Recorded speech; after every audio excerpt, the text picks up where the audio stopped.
Welcome back to the Too Fast Tactical channel. In today's video, we're going to be taking a look at another Volkswagen accessory. Although this isn't specific for Volkswagen, you could use this in any car, but I mean, it does say right on the front of this particular carry case, Volkswagen Roadside Assistance Kit. So I'm going to talk about the contents of this, where I got it, why you should have it, and what I think could be removed from this kit, because I definitely am going to be removing some items and placing some of my own items in it to make it a better roadside assistance kit. So Volkswagen sells these kits. You can buy them from the parts department. You can buy them online. They also come in some models of Volkswagens. That's my understanding. My particular Volkswagen, which is a Volkswagen EOS VR6, did not come with one of these. Normally, in all of my vehicles, I have some sort of a roadside emergency kit. I carry, a socket kit. I carry screwdrivers and gloves and flashlights and so on in case something happens. You get a flat tire. You've got to, pull over to the side of the road. You got to change a flat tire, and if you don't have the proper tools, you don't have light, it can be very frustrating. And I know a lot of people in those situations, they just call AAA and have AAA come by and do it for them. I also have a AAA membership, but if I get a flat tire, I'm very capable of swapping it out myself. But it's always nice to have the proper tools. I found that most of my roadside assistance kits have been utilized to help other people than help myself in the past. But anyway, I was on eBay looking for different items. I came across these.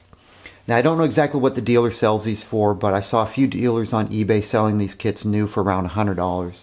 I saw some other people selling these new between $50 and $85. Now, I would never pay that for this. It's not worth it, in my opinion. I bought this particular roadside assistance kit for $10. So that was worth it to me. Now, it was listed as used, but it appears to have all brand new contents. So the contents have not been used. So most likely this kit was in a car, and the car was wrecked and a wrecker pulled it, and whoever owned the car never used the kit. Now the kit does have some, you can see this is actually the little hang tag. When you buy these brand new, this has a little hang tag. So here's remnants of a hang tag that was never removed. There is some dirt marks and some stuff on here which tells me this was probably installed in a car, and there's some stains up here from water drippage and so on. It might even be a little bit of fading. I can't tell. But anyway, the roadside assistance kit comes in this nylon carry case here. On the back is this Velcro. This is one of the things I like about this, because if you're going to put this in the trunk of your car, it needs to stay in place. So having this Velcro sewn onto the back is really nice, because you can butt this up against the rear of the seat or your side panel, and the Velcro will attach to your trunk liner and it'll stay in place. So big sell point for me with this kit is to have the sewn on Velcro. I mean, you can buy a generic bag and try to put some Velcro on it, but this just makes it a lot easier, in my opinion. All right, so again, eBay, got this for $10, and I did glance over everything inside the kit. It's all there, and it's all unused, so that's a great price. I could read off the list, but what we'll do, we'll just open this up and we'll take a look at everything that's inside. We'll just go through each item one at a time, and I'll give you my comments on what I think about the contents, what I may keep and I may remove. Now, this is not a very big kit. This kit, looking at it online, I actually thought it was bigger, but it measures approximately 13 by 11 by about 4 inches. So 4 inches in width, 13 inches, 13 inches in length, and then the height is about 10 inches or so. So it's not very big. I was kind of expecting something a little bit bigger, have a little bit more room, but it is what it is. The first thing that ships in this are some work gloves. These are, you know, I have a small hand. These fit me okay. They're a little bit big, but these are maybe a medium. And there is some grippy surface on here, or some rubberized grippy material. But other than that, they're cotton. These are definitely be handy for changing out your tire, keeping your hands from getting dirty, and so on. So this is a good thing to have in your kit, or a pair of gloves. I think this kit could be augmented with the addition of something. Oh, I have it laying around here somewhere. Oh, here they are. I'm going to augment the kit with some rubber surgical gloves as well. I found that in a lot of situations you might have somebody helping you, and having more than one pair of gloves is a good thing. So having the regular gloves and some small packet of surgical gloves is a good idea. At least that's what I'm going to be doing. This packet right here,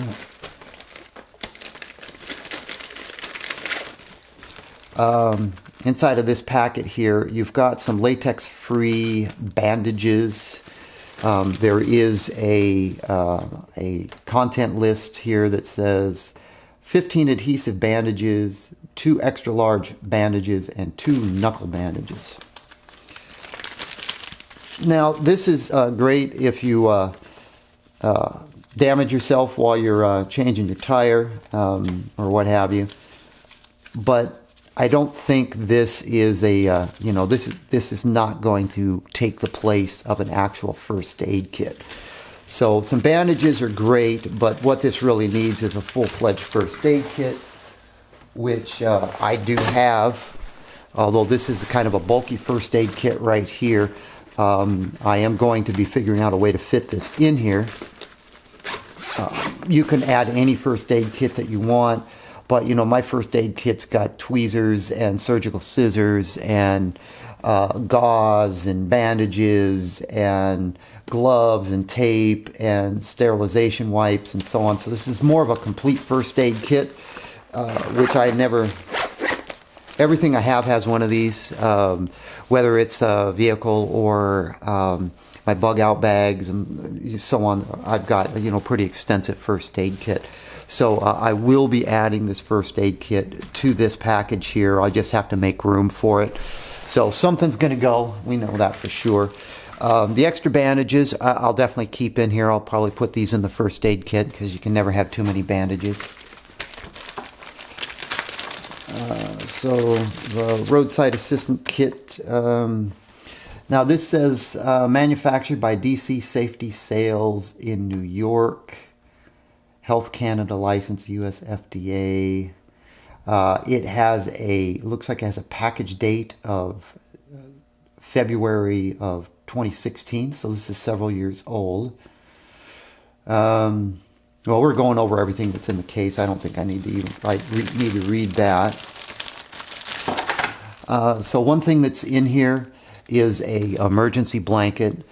These are items I've reviewed in the past. You know, these are always a good thing to have in your bug out bag in case your car breaks down and you're kind of stuck in your car and it's starting to get cold. You can't let your car run indefinitely. You'll run out of gas. So having one of these types of silver reflective blankets to wrap yourself in to stay warm is always a good thing to have. So there's one of these. And they're relatively inexpensive if you want to go out and buy them. There's a roll of PVC electrical tape. This is always good in case something goes wrong and you need to tape something up. My guess is this is not a very high quality tape. Probably be better off. I'll probably replace this with a roll of 3M electrical tape. But this is made in China as well. And then there's a orange emergency whistle. I don't see the value in this. I know a lot of people in their bug out bags have emergency whistles, and blowing on a whistle is better than screaming your lungs out because you'll go hoarse. So I mean, there's value to some extent, but I don't think in a roadside emergency kit you really need a whistle. So, you know, something like that, I'm probably going to get rid of that. Not that it takes up a lot of space, but moving on, there's a emergency rain poncho. So far, all these items we've looked at are made in China. This is a reusable rain poncho, and it has a hood. It's 50 inches by 80 inches. You know, if you get a flat and you got to get out and change the flat and it's pouring down rain, it's good to have the little poncho here. You can throw it on so you don't get soaked. So good thing to have. These are relatively inexpensive. These are definitely items you'd have in your bug out bag as well. Now this is an interesting item here. This is a multi-tool that's included in here, and this multi-tool comes in this little sheath that looks like could be put on a belt this way or this way. I wouldn't say it's not a quality sheath. I have no idea if this is even a quality multi-tool, but it is brand new. It's still in its little plastic material bag. It does say stainless steel. I'm not familiar with these styles of multi-tools. I am a supporter of having a multi-tool in your bug out bag or your vehicle for emergency purposes. This multi-tool, this is a SOG multi-tool.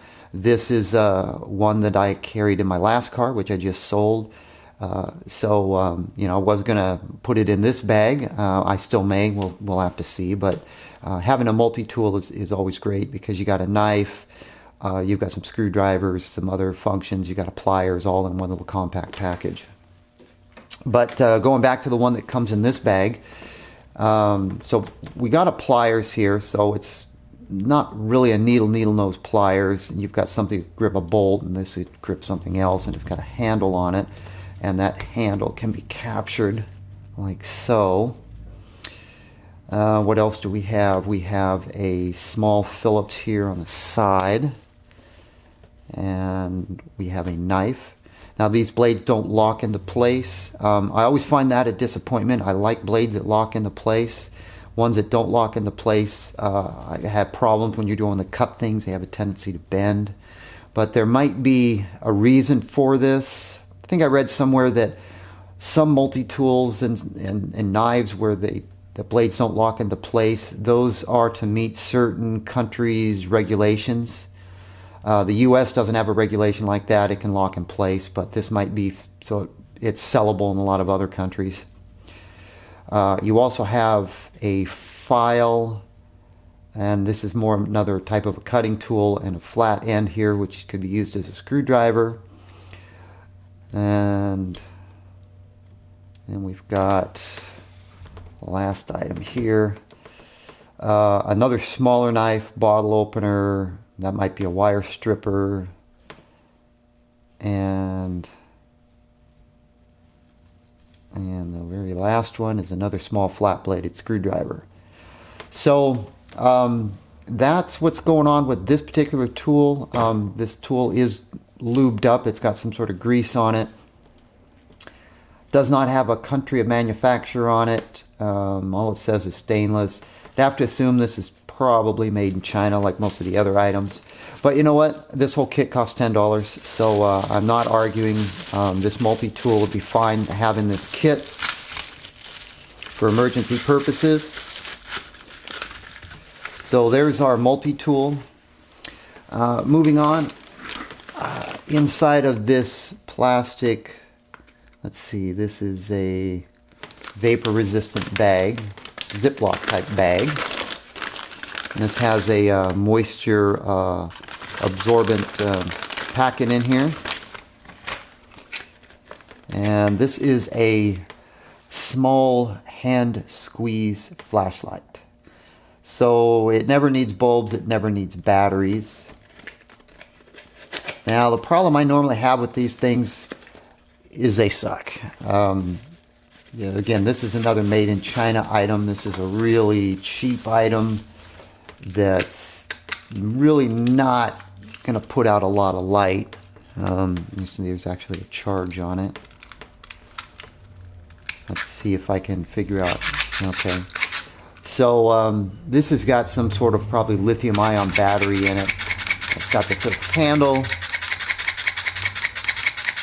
and you do that to charge it up, and then that lock handle in place, and then you can turn it on. These suck. I've looked at a lot of different ones of these for bug out bags, but they just don't put out enough light. They're extremely cheesy, but it's a light, so it's better than nothing.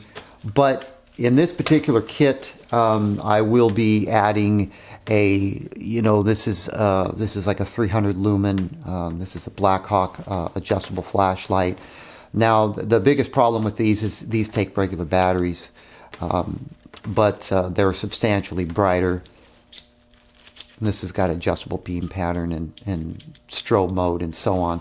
But these take AA batteries. Now, whenever I put a flashlight like this in a bug out bag or like this Roadside Emergency Kit, this will have 2 batteries in it. I always undo the cap so the flashlight no longer works. That way you don't have an issue with the batteries leaking. You can also just take the batteries out and store them separately.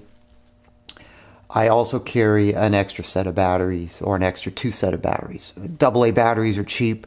Carry a few extras in the package, sealed, so in case you are in a situation where you need your flashlight, the batteries are, they don't die out on you and you're stranded, so you got some extras. If I can keep this little cheesy hand crank flashlight in the bag, I will, but again, I'm going to put some other stuff in here, so I'm going to have to free up some space. So I definitely recommend going with a higher quality flashlight in your bag. So yeah, this when you look at $100 for this as a cost from Volkswagen for this, all of these components are made in China, and they're all inexpensive, and they're not high quality items by any means. I would never pay anywhere close to that for this. But the price I paid, it's definitely, I think it's worth it. Also, there are 3 large wire ties. It could be debated on whether or not you need wire ties like this in your roadside assistance bag. But let's just say, let's just say your fan shroud around your radiator fan breaks and it's, comes loose and it's hitting the fan or something. You may need a wire tie to tie something up, so just so you can get somewhere to do a proper fix. So having a few wire ties definitely doesn't hurt to have it in this bag. Now, these items are popular in Europe. I know this is a Roadside emergency triangle. This is a really cheesy one compared to what comes in European cars. A lot of European cars come factory with these, with high quality ones. This one is, well, first, right off the bat, this is extremely light. I know you can't see everything here. This is extremely light. This is going to blow over. Normally, these things are heavy, and this plastic thing right here is filled with sand or something heavy. I don't know what's going on here. If this is a cap that could be removable. But, if you've got a Volkswagen, a US spec Volkswagen, the triangle would have been removed. But you can buy them off of eBay, the ones that fold up like this and they're in a little plastic storage case. Those are much better than this. This is a piece of garbage right here. I don't know what this little plastic cap is, but this needs to have some weight to it so it doesn't blow over. If it's windy and raining and you set this out, this is going to blow over. This one is useless, in my opinion, without some weight being added to this. This cap right here spins, but I don't know if this cap comes off. It doesn't unscrew. I was thinking maybe that came off. You could fill it with dirt to add some weight to this so it would stay on the ground. But this is something that's definitely going, because this is a piece of junk. Again, this is obviously another made in China cheap item here. But this is just eating up valuable space. And frankly, I'd rather have flares instead of that. So, I'm going to put a couple flares in here, or some light sticks, something better than that. And the last thing that's in this particular kit are jumper cables. So it's always a good thing to have some jumper cables in your vehicle in case you need to give somebody a jump or you need a jump to get your car started.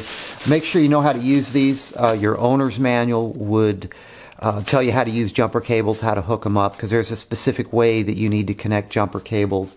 So you would want to reference your owner's manual for that.